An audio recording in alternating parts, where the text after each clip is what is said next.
Moving on to chapter 9 with lesson 5, and I'm going to show you one more way to solve quadratic functions, quadratic equations, this time with this weird looking formula right here. But before I touch this, I'm going to show you where the quadratic formula comes from, because you're going to look at it and think, where on earth did this even come from? And I'm going to tell you right here. Now, you don't have to write this down, just follow along as I go.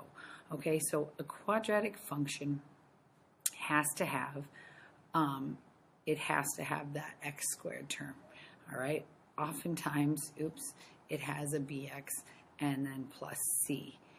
When we solve, in the last two lessons, we were completing the square. Ignore that little blotch right there. I goofed up. Now, I know this is going to be ugly, but just try and just bear with me because it's kind of cool. All right, I'm going to go a little quick. If you want to pause, you can. All right, so if I were to complete the square, I'm going to leave a, b, and c in there because I'm going to create a formula. If a, b, and c were numbers, it would probably be easier. But the first thing I would do is move the constant to the other side. So I would have ax squared plus bx equals negative c. Now, before I actually take half of b and square it, I have to factor out an a. Divide everything by a, because if we're actually solving, I can divide everything by a. So that looks a little goofy here. It's going to look like this. It's going to be x squared, but here in the middle I'm going to have b over a x, and then over here I got a negative c over a. Ooh, if you think that's bad, just wait, all right? So now we complete the square, which means we take half of that. Well, if I have half of that, I get b over 2a. That's half of that. And then when I square it, I'm going to get b squared over 4a squared. I'm going to add that to both sides. So plus b squared over 4a squared plus b squared over 4a squared. Now, I'm going to clean this up. I can factor this side because I just created a perfect square. It is x plus b over 2a, parentheses squared. Now on this side, I want to add these two together. So in order to add those two together, I'm going to have to create a common denominator. So what's missing over here is I need to multiply this by 4a over 4a so that I get 4a squared in the bottom, right? And so then I have 4a squared in the bottom, and I'm going to have b squared minus 4ac, because I have to take 4a times that negative c. So over here on this side, I've got b squared minus 4ac all over 4a squared. All right? Ugly. You know what's even uglier? We got to take the square root of both sides here so that we can get rid of that. So now I have x plus b over 2a equals holy bananas. Now, when I take the square root of a fraction, I take the square root of the top and the square root of the bottom. Okay, so I have the square root of b squared minus 4ac, and on the bottom I have the square root of 4a squared. Well, on the bottom, that comes out quite nicely. Square root of 4 is 2, square root of a squared is a, so I got 2a. But on the top, I can't do anything but leave it plus or minus the square root of b squared minus 4ac. All inside of that square root sign. Now the last step would be to subtract b over 2a. Subtract b over 2a. Now at least I already have a common denominator. And I'm actually going to put that negative b out front in front of the plus or minus. So I have negative b plus or minus the square root of b squared minus 4ac all over 2a. And that, ladies and gents, is our quadratic equation. That's where it comes from. It comes from completing the square with our variables in there representing our term for the x squared, term for the b, and term for the constant. So we can use this formula and plug in our a, our b, and our c to get our roots to get our x-intercepts, to get our solutions, to get our zeros. Remember, they all mean the same thing. Right there is exactly what we have in here. So just remember, in your quadratic formula, when they give you a is the number in front of x squared, b is the number in front of x, and c is your constant. The signs stay with them. So let's talk about this. All right. First thing you have to do is have to set it equal to 0. So I'm going to bring this 25x to the other side. And I got 4x squared minus 25x plus 6 equals 0. So a is 4, b is negative 25, and c is 6. So in my quadratic formula, negative b plus or minus b squared minus 4 times a times c all over 2a. I'm going to plug those in. B is negative 25. Notice I still have the negative up front. And then I got negative 25 squared minus 4 times a, which is 4, times c, which is 6. And then down here, 2 times a, which is 4. Now we can get out your calculators, but don't just plug it in, because you can't. You have that plus and minus in there. So you can't just blindly plug it into the equation. We got to simplify this. All right, well, this becomes a positive 25 plus or minus. Let's simplify this in here. When I squared negative 25, it's still 625. But then 4 times 4 times 6 is 4 times 4 is 16 times 6 is 96. So 625 minus 96 all over 2 times 4 is 8. So 625 minus 26 minus 96, excuse me, is 529. So I got 25 plus or minus the square root of 529, which, ladies and gents, I think that might be a perfect square. That's 2 roots. That are 2 answers right there. Okay, I'm going to get 1 answer when I add the square root of 529 and 1 answer when I subtract the square root of 529. And the square root of 529 is 23. So my answers are 25 plus 23 over 8 and 25 minus 23 over 8, which is 25 plus 23, 48 over 8, and I can't believe I was going to do that, 2 over 8. So my 2 roots are 6 and 1/4. Your 2 solutions are 6 and 1/4. Your x-intercepts are 6 and 1/4. Those are our zeros. All right, let's try another one. All right, let's try this one down here. So we've got A, it's already set to 0, B, and C. That negative 12 is C. So we've got x equals negative b plus or minus the square root of b squared minus 4 times a times c all over 2a. Plugging them in. B squared, or b is 5, so that's there. 4ac, so 3 times negative 12 and all over 2a, which is 3. So in here, I got 25. And negative 4 times 3 times negative 12 is going to be negative 12 times negative 12, so plus 144. So now I have negative 5 plus or minus the square root of 25 plus 144 all over 6. Well, what's 25 plus 144? Pretty sure that's 169. Negative 5 plus or minus the square root of 169 all over 6. Square root of 169, folks, is 13. So I got negative 5 plus 13 over 6 and negative 5 minus 13 over 6. This gives me 8 over 6, which is 4/3. And this gives me negative 18 over 6, which is negative 3. Now, the first two that we just gave you ended up quite nice. That fraction, that improper fraction and an integer, but remember, how often does that happen with quadratic equations? Not very often. So most of the time you will get something that's a little bit hideous, and you will need your calculator for that. All right?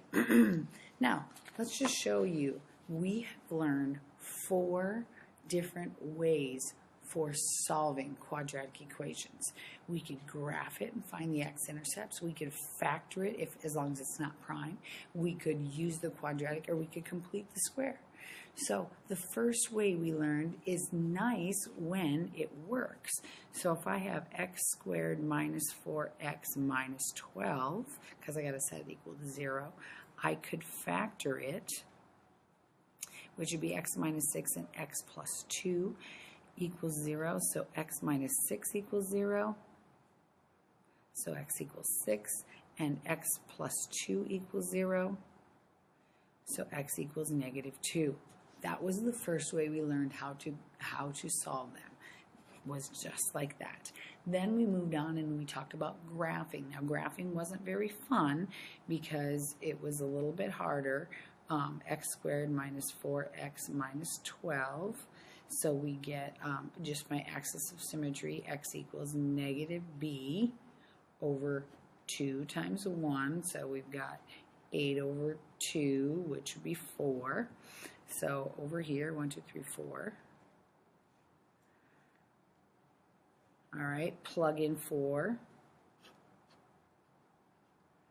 Plug in 4, we get 16 minus 16 minus 12. So these two, I get negative 12. Yeesh, 1, 2, 3. 1, 2, 3, 4, 5, 6, 7, 8, 9, 10, 11, 12. And then we plug in probably 1, probably 3, probably 2, probably 1, just keeping it real. So we've got 9 minus 36, minus 12, minus 12.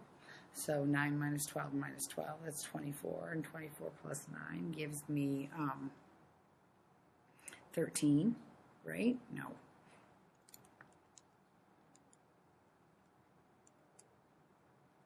Did I do something wrong? 9 minus 12 minus 12. 8. There you go. Ha! Negative 15. Somehow I screwed up here. What's going on? Doggone it. This is why I don't like graphing. Graphing is not fun for me. Let's see. 16 minus 16 minus 12. Okay. If I plug in 0, I'm going to get negative 12. Oh, then I am not right here. Let's see. Negative b over 2a.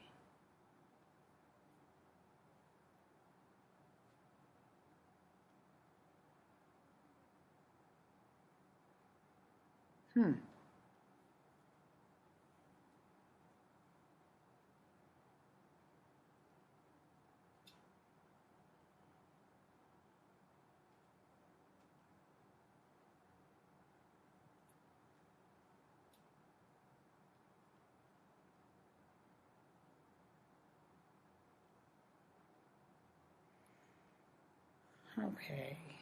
Doggone it. You can fast forward through this part if you'd like, because I feel like I've made a mistake somewhere. Doggone it. All right.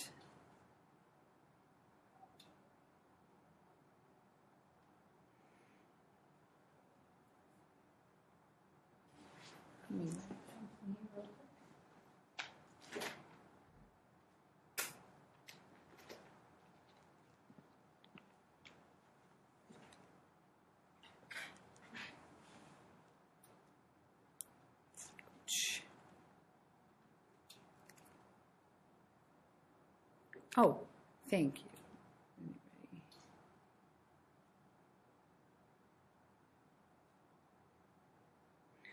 How did I end up with an 8 here, people? All right, that's 4. So that's a 2. Doggone it. I knew there was a mistake somewhere. All right, so if I put 2 in there, all right, so 4 over 2 is 2. So our x-intercept, or your x-axis of symmetry, is positive 2, which means if I plug 2 in there, I get 4 minus 4, negative 12. So it is negative 12. That is not negative, is 8. So 4 minus 8, or minus 12, is negative 16. And it's not going to fit on here unless we go by 2s. Let's go by 2s. So here's my axis of symmetry, negative 2, negative 4, negative 6, negative 8, negative 12, negative 14, negative 16. So there that is. Okay, plug in 1. Well, that would be 1 minus 4 minus 12. So there we have negative 15. So let's just bring it up 1. Plug in 0, we get negative 12, so there's that one. Plug in, let's just go negative 2. If I plug in negative 2, because I just don't feel like graphing 1, so a negative 2 would be 4 plus 8 minus 12, which is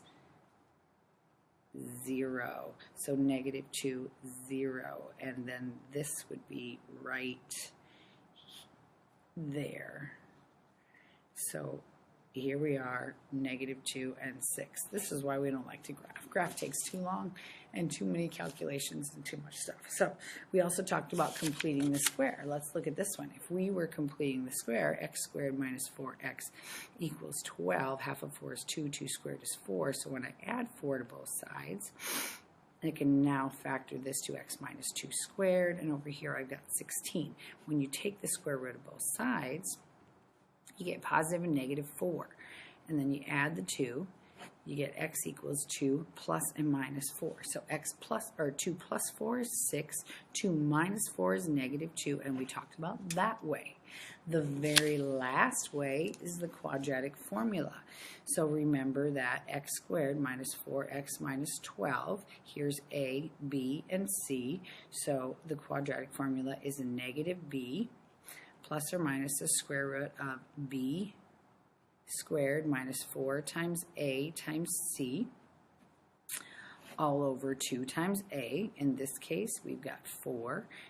We got 16 plus 48 over here, and 16 plus 48 is 16 plus 48 should be 64. That's what it is. All over 2. So we got 4 plus and minus 8 over 2. 4 plus 8 is 12 over 2, which is 6. 4 minus 8 is negative 4 over 2, which is negative 2. All 4 ways, as slow as my start was on that graph, sorry, all 4 ways gave us the same 2 answers, a positive 6 and a negative 2. So sometimes it just depends on where you're at, what you're doing. When do you want to use each one? When do you want to factor? When you can. Oftentimes when the x squared is 0, because then it's easy, then it's factorable, okay? When do you want to graph? When appropriate solution is, when an approximate solution is enough. We can get out our graphing calculator, or we can grab and say, what's going to be approximately there? When do you want to use square roots? Probably only if the equation has no x term, right? When do you want to complete the square? When you can't factor it, probably, and when you want to use the quadratic formula, when you've got probably hideous numbers, all right? When you can use for any equation, anytime, all right? So within our quadratic equation, we have something called the discriminant. The discriminant is what is underneath the square root sign. It is this part. It is b squared minus 4ac. And because I'm taking the square root of that, it really kind of controls a lot of stuff. It can be it can give us a negative number in there, which means it's not going to be a real answer. That means there's no intercepts. So when it's negative, no intercepts. When it is positive, When it is positive, or when it is 0, excuse me, there's one intercept. That means our graph is right on the x-axis there. And then anytime it's positive, you got 2 intercepts. Now, it doesn't mean they're going to be pretty intercepts, but they're going to be 2. All right? So all we're doing for this section is writing, finding the discriminant and then figuring out how many solutions we have. So we've got 4x squared plus 4x plus 1. So our discriminant is the square root of 4 squared minus 4 times 1. So 16 minus 16, which is 0. And if I have 0, that means there are one intercept, or one solution. 1. Because it's right on the y-axis, or the x-axis. Okay, so let's try another one. So this is going to be 4x plus squared plus 5x plus 3. So 5 squared minus 4 times 3, because it's 4 times a times c. So 4 times 16, so this is 25. This is negative 16 times 3. 16 times 3 is going to be 48. So I'm going to get a negative answer, which means there are no solutions. All right, and then the last one on the back. Oh, no, just kidding. There is no back. We are done. Now, if you were to have gotten a positive discriminant, then you would have 2 solutions. Okay, so that's all right here, and a lot of our questions have to deal with that, and makes it pretty quick. All right, I've talked long enough. I've wasted too much time graphing. That's why you'll know graphing is not my favorite, because I have 3 other easier ways of finding solutions than graphing. So hopefully this is helpful. Come see me if you have any questions.